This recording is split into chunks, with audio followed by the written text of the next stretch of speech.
오늘 우리들에게 주신 하나님의 말씀, 신약성경 베드로전서 3장 1절부터 6절까지 말씀입니다.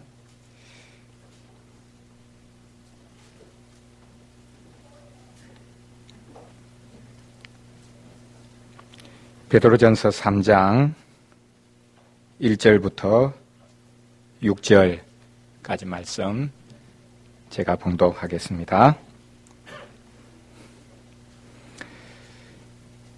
아내들아, 이와 같이 자기 남편에게 순종하라. 이는 혹 말씀을 순종하지 않는 자라도 말로 말미암지 않고 그 아내의 행실로 말미암아 구원을 받게 하려 함이니 너희의 두려워하며 정결한 행실을 봄이라. 너희의 단장은 머리를 꾸미고 금을 차고 아름다운 옷을 입는 외모로 하지 말고 오직 마음에 숨은 사람을 온유하고 안정한 심령에 썩지 아니할 것으로 하라.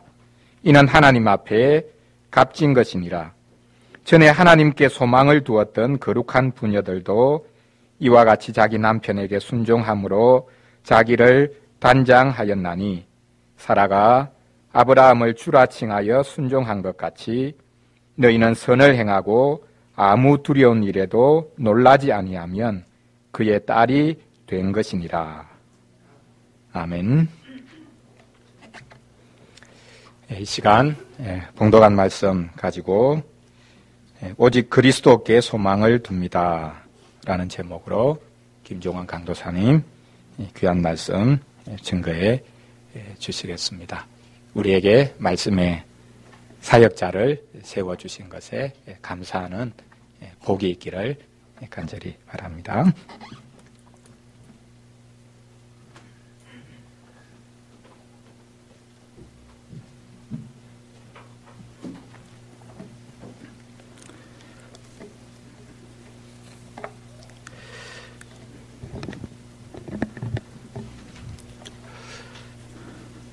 오직 그리스도께 소망을 둡니다라는 제목으로 하나님의 말씀을 전하겠습니다.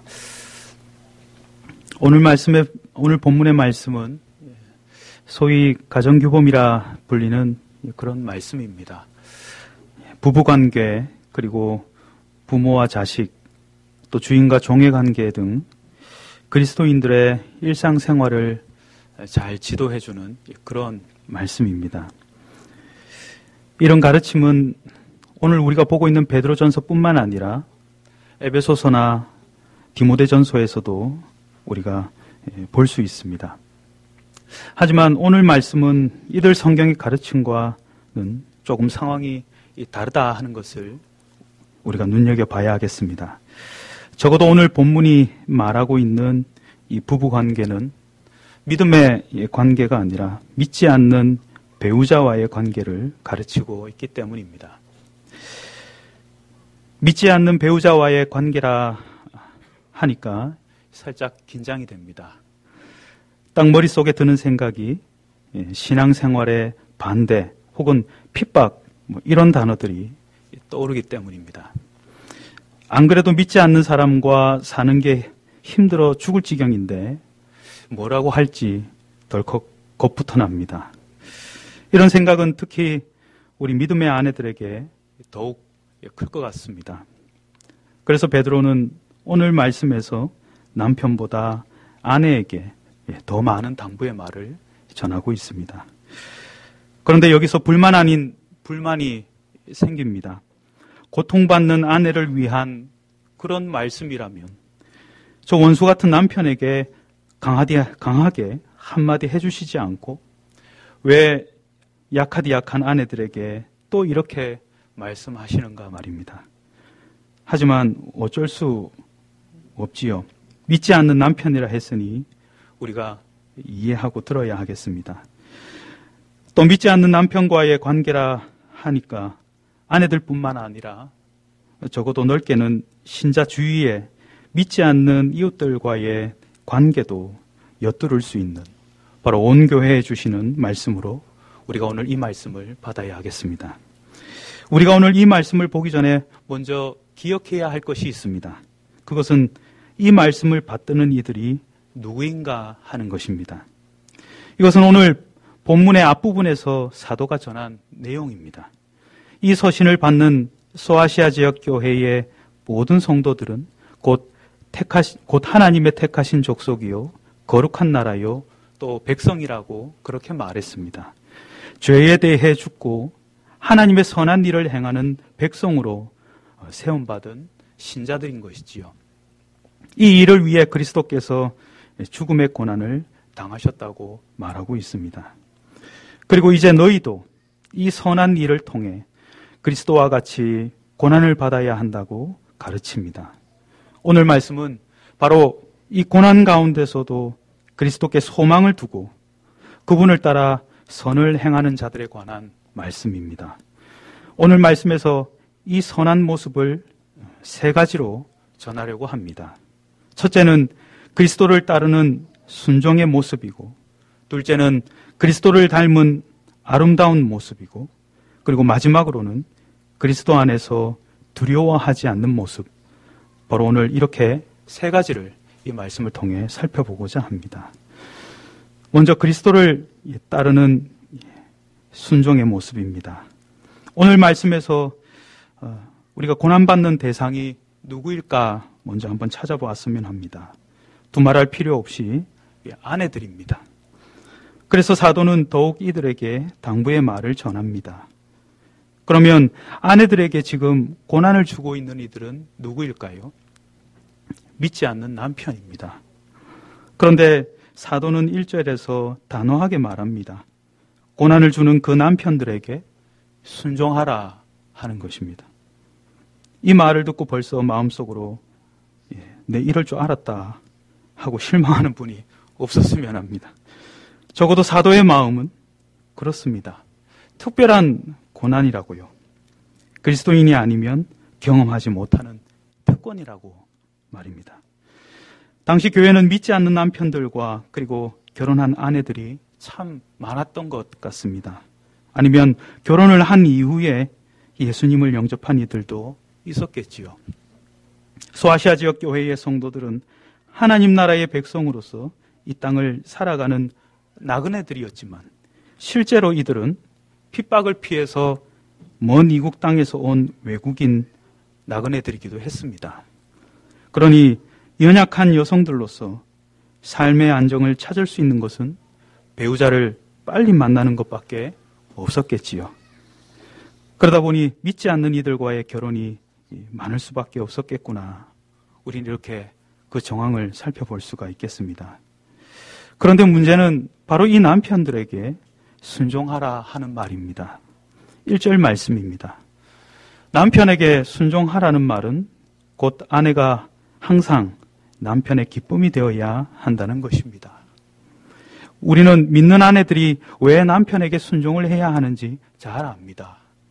왜냐하면 하나님께서 남편에게 주신 바로 그 권위 때문입니다. 하나님은 가정 안에서도 남편을 중심으로 한 영적인 질서를 만드시고 그 권위에 순종하라 하셨지요. 그래서 우리는 남편에게 순종하는 것을 당연히 여깁니다.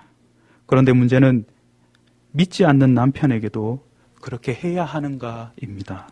과연 그들에게도 기쁨이 돼 주어야 할까요?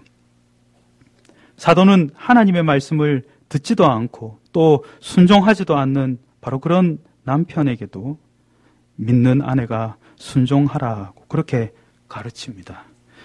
예수 믿자 말로만 하지 말고 행동으로서 예수 믿는 사람으로서의 순종을 그 남편들에게 보이라고 말합니다. 왜냐하면 그러한 행실로 그 남편이 구원을 받게 하려 함이기 때문입니다.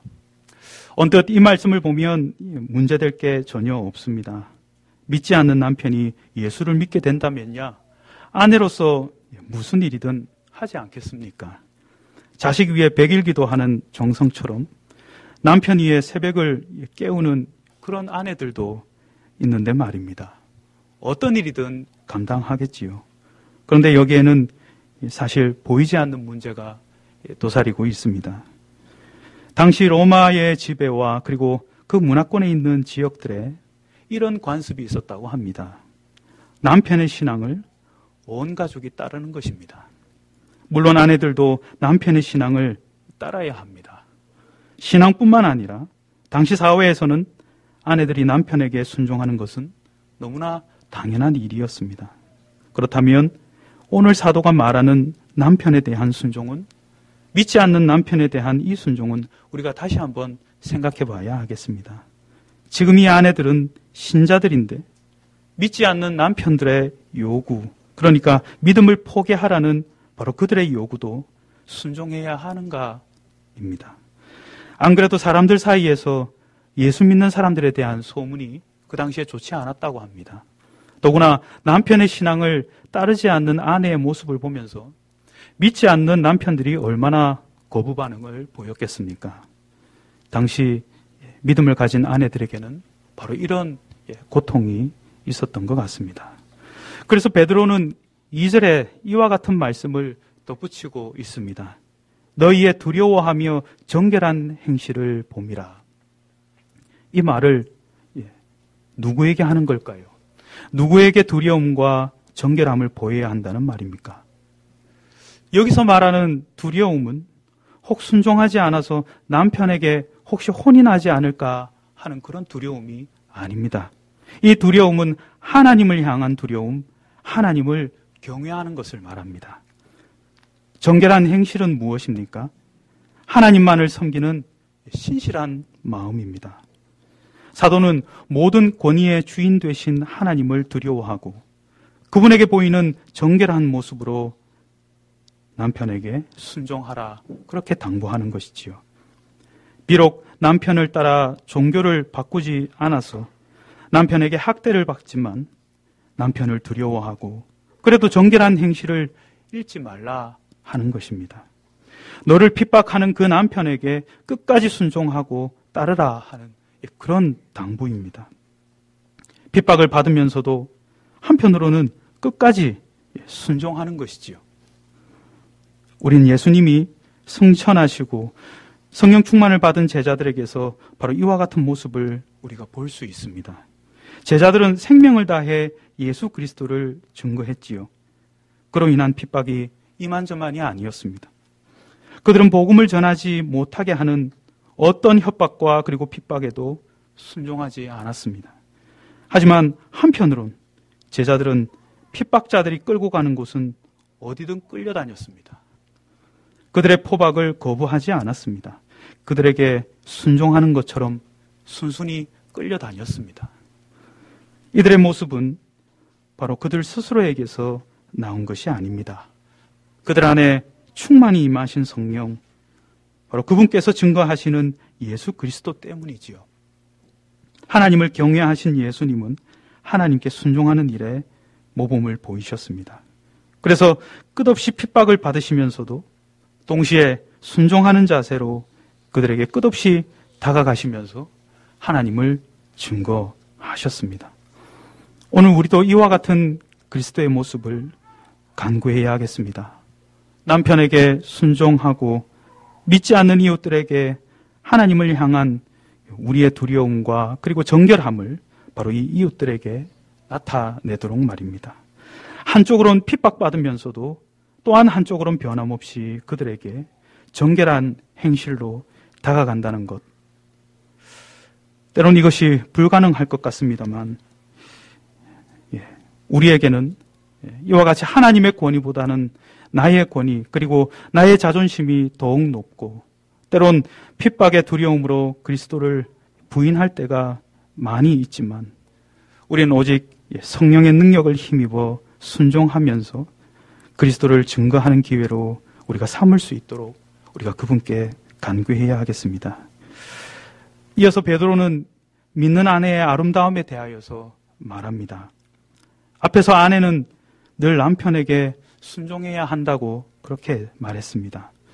하나님을 순종하는 일에 핍박을 당하나 그럼에도 불구하고 변함없이 남편에게 순종해야 한다고 그렇게 말합니다. 남편의 타박이 있어도 아내는 늘 남편의 기쁨이 되기 위해 노력해야 한다고 했지요. 아내는 여러 일들로 남편에게 기쁨을 줄 수 있겠지만 특히 여성이 가진 아름다움만큼 남편에게 기쁨을 주는 것은 없으리라 생각됩니다. 그래서 베드로는 아내의 아름다움을 예를 들어 아내의 행실을 이어서 구체적으로 설명합니다. 지금 세상에서 통용되는 여성의 아름다움이 있습니다. 요즘은 S라인 그리고 팔등신 이런 기준으로 아름다움을 말하기도 합니다. 저는 D라인이고 6등신 정도 되는 것 같습니다. 아무튼 요즘 여성들은 이처럼 외모를 잘 가꾸는 것이 곧 아름다움이라고 생각합니다. 그런데 여성들이 자신의 아름다움을 위해서 외모만큼이나 신경 쓰는 것이 있습니다. 무언지 아시겠습니까? 귀중품입니다. 여성의 아름다움은 몸을 가꾸는 데서 끝나지 않습니다. 자신의 아름다움을 드러내기 위해서 화려한 장신구들의 도움을 받기도 합니다. 그렇게 꾸미는 것이 자신을 더욱 돋보이게 만든다고 생각하는 것이지요. 그런데 여성의 아름다움에 대한 욕심은 예나 지금이나 똑같은 것 같습니다. 아니, 지금보다 더 화려하게 꾸몄다고 볼 수 있을 것입니다. 오늘 말씀의 3절을 보면 베드로는 당시 잘 나가는 여성들의 아름다움을 소개하고 있습니다. 머리를 꾸미고 금을 차고 아름다운 옷을 입는다고 그렇게 말합니다. 이 모습을 당장 머릿속에 그려보면 요즘도 꿀리지 않는 그러한 화려한 모습입니다. 그런데 베드로가 왜 이런 모습을 소개하는 것일까요? 이 서신의 수신자인 믿는 아내들이 이런 모습을 하고 다니기 때문일까요? 아니면 믿는 여성들은 화려하게 치장해서는 안 된다는 것을 말하려고 하는 것일까요? 둘 다 아닙니다. 베드로는 단지 믿는 아내의 행실, 참 아름다움을 설명하기 위해서 당시 세상이 추구하는 이 아름다움을 소개한 것이지요. 베드로는 단호하게 말합니다. 믿는 이들의 단장은 그런 것이 아니라고 말입니다. 베드로는 개인의 미적 취향을 지금 말하는 것이 아닙니다. 그런 하나님의 취향, 하나님의 아름답게 보시는 모습이 무엇인가를 소개하려는 것입니다. 베드로는 하나님이 값지게 여기시는 아름다움이 있다고 말합니다. 4절 말미에 값진 것이라는 표현을 그가 쓰고 있습니다. 이 말은 말 그대로 물건에 대한 값어치를 표현하는 말입니다. 우리가 보석을 보고 값을 매기듯이 하나님이 비싸게 매기시는 값비싼 아름다움이 있다고 지금 사도 베드로는 말하는 것이지요. 베드로는 그것을 4절에서 소개하고 있습니다. 온유하고 안정한 심령이라고 말하고 있습니다. 하나님이 아름답게 바라보시는 사람의 모습은 바로 온유하고 안정한 심령을 가진 자라는 것입니다. 베드로는 그런 여성이 되라고 지금 강조하는 것이지요. 그렇다면 온유하고 안정한 심령은 어떤 모습을 말하는 것일까요? 그것은 온순하고 조용한 심령, 그러니까 어떤 불편한 상황을 만들지 않고 또 침묵을 지키는 그런 마음, 그런 심령을 말하는 것입니다. 베드로는 이 아름다움의 모델이 되는 여인을 이어서 소개합니다. 그들은 거룩한 부녀들이라고 말하고 있습니다. 그러면서 그 가운데 한 사람, 바로 사라를 참 아름다움의 모델이라고 말하고 있습니다. 그녀가 온유하고 안정한 심령으로 자기를 단장하고 남편에게 순종했다는 것입니다. 베드로는 바로 그 순종의 증거를 사라가 남편 아브라함을 주로 고백했다는 바로 이 말에서 찾고 있습니다. 사라가 아브라함을 두고 주라고 고백한 바로 이 말씀, 창세기 18장 12절에서 볼 수 있는 말씀입니다. 이 구절은 하나님께서 아브라함을 통해 자녀를 주시겠다고 약속하시고 그 말을 들은 사라가 비웃으면서 언급한 그런 표현입니다. 그러니 참 순종의 증거 구절로 우리가 이 말씀을 보기가 어려운 것 같습니다. 하지만 좀 더 넓은 문맥에서 살펴본다면 어떨까요? 아브라함이 자신에게 닥친 위협 때문에 2번이나 아내를 누이로 속인 사건 말입니다. 그런 남편을 보면서 사라는 특별한 반응 없이 남편을 따르는 모습을 우리가 보게 됩니다. 남편을 여전히 주라고 고백하면서 말입니다. 베드로는 사라가 남편의 부족한 모습 가운데서도 그를 주라 여기면서 따랐던 바로 그 모습에서 온유하고 안정한 심령의 본된 모습을 찾고 있습니다. 남편 앞에서 묵묵히 그리고 겸손한 바로 그런 모습 말입니다. 믿음의 아내는 외적인 아름다움보다 내면의 아름다움, 바로 이와 같은 온유하고 안정한 심령으로 자신을 단장해야 한다고 가르칩니다. 그런데 문제는 이런 아름다움을 어디서 구할 것인가 하는 것이지요. 금이나 아름다운 옷은 우리가 돈으로 살 수 있습니다. 하지만 온유하고 안정한 심령은 우리가 어디에서 구할 수 있겠습니까? 베드로는 이 온유하고 안정한 심령을 구할 수 있는 힌트를 바로 오늘 본문에서 주고 있습니다. 그것은 썩지 않는다라는 말에서 우리가 찾을 수 있습니다. 베드로전서 1장 4절과 그리고 18절에 썩지 않고 변하지 않는 특징은 오직 예수 그리스도에게서 나온다라고 사도는 설명합니다. 오늘 아내들이 가져야 할 성품인 바로 이 온유하고 안정한 성품은 예수 그리스도의 성품이요, 그분을 믿음으로 얻게 되는 성령의 열매다라는 것입니다. 예수님은 마태복음 11장에서 자신을 마음이 온유하고 겸손하다라고 말씀하십니다. 예루살렘에 들어가실 때도 겸손하여 나귀를 타고 가셨다라고 말입니다. 온유하고 겸손한 심령, 썩어지지 않는 아름다움은 바로 예수 그리스도에게서 나오고, 하나님은 이러한 아름다움을 귀하고 또 값지게 여기신다고 말씀하고 있습니다. 온유하고 겸손한 성품은 아내에게만 필요한 것이 또한 아닙니다. 교회 공동체에서도, 그리고 믿지 않는 자들과 함께 살아가는 우리 모두에게 꼭 필요한 그런 성품입니다. 때론 상대방이 여러모로 부족하고 빈틈을 보일 때 우리는 그 틈을 이용하거나 혹은 무시하고 깔보는 그런 모습이 우리에게 없진 않은지 살펴봐야 하겠습니다. 아니면 참을 수 없는 여러 가지 상황 속에서 쉽사리 화를 드러내는 그런 우리의 모습은 없습니까?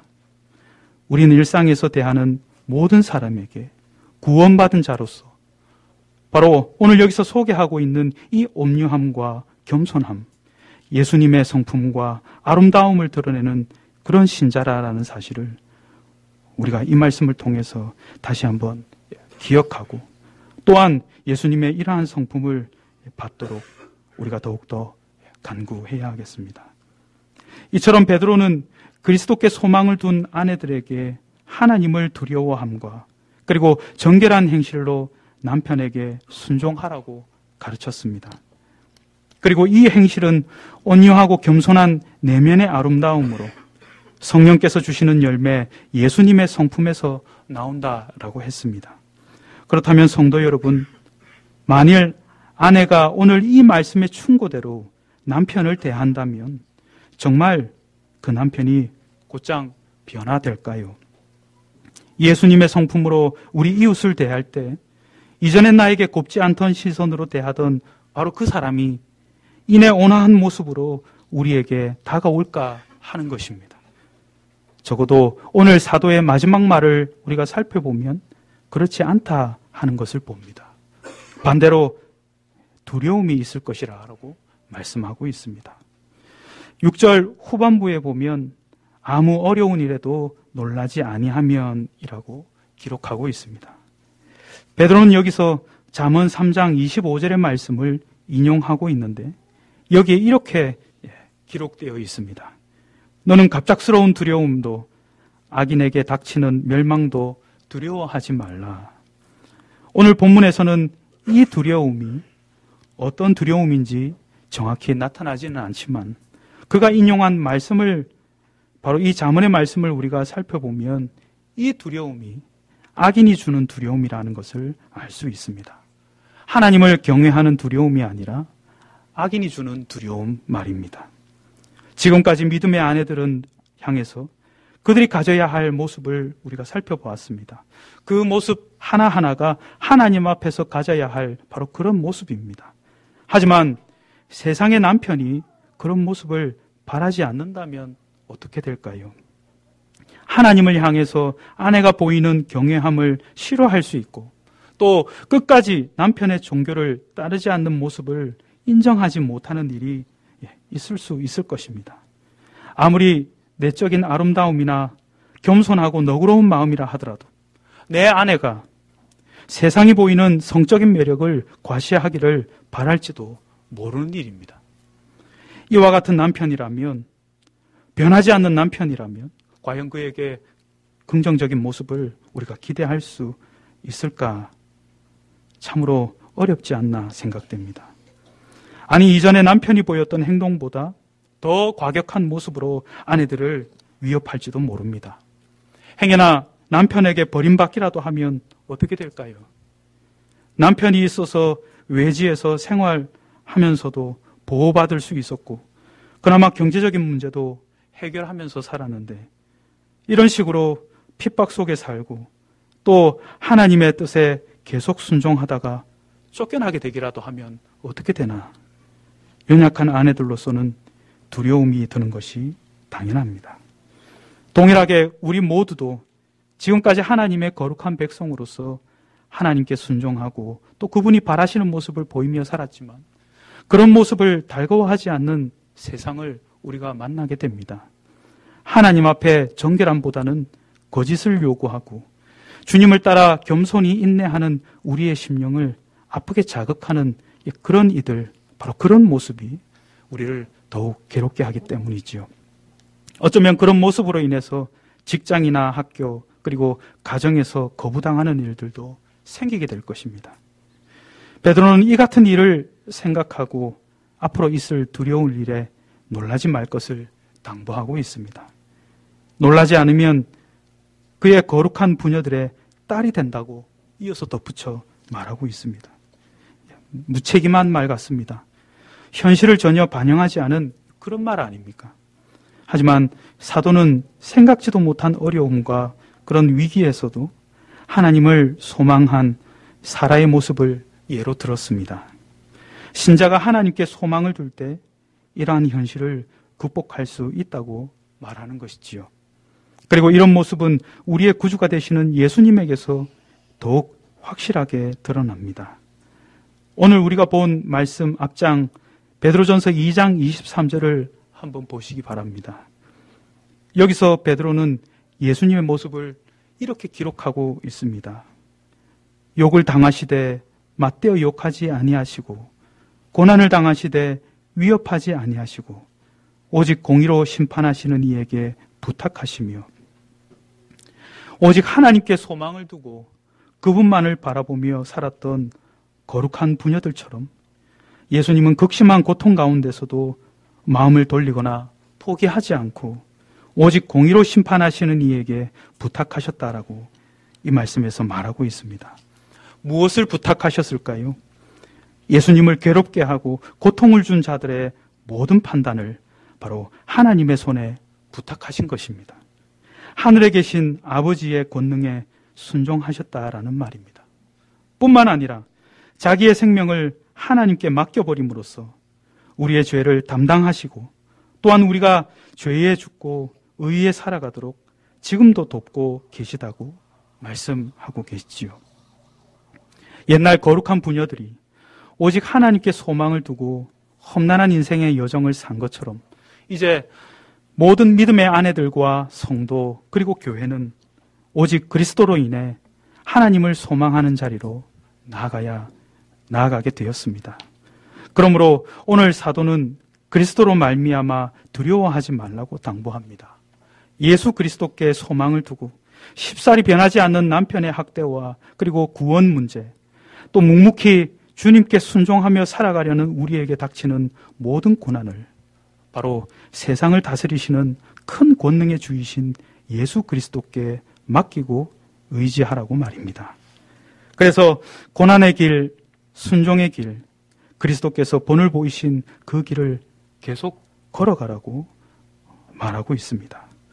그것이 사라의 딸된 모습, 바로 구원받은 자가 누리는 특권이라는 것이지요. 성도 여러분, 오늘 우리는 오직 그리스도를 소망하는 아내들, 신자들의 모습이 어떠한지를 살펴보았습니다.